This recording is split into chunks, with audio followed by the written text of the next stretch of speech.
Colorado until 5:30 p.m.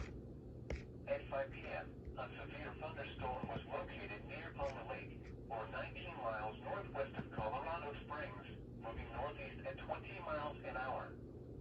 Hazard, 60 miles an hour wind gusts and quarter-size hail. Moderate rotation was also observed with this storm. Uh-oh. Source, radar indicated.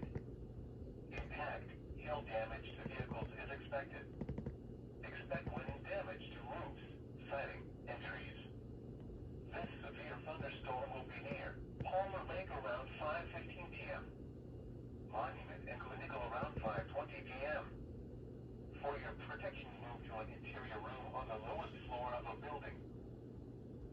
Well, that's not good. There was some rotation with this storm.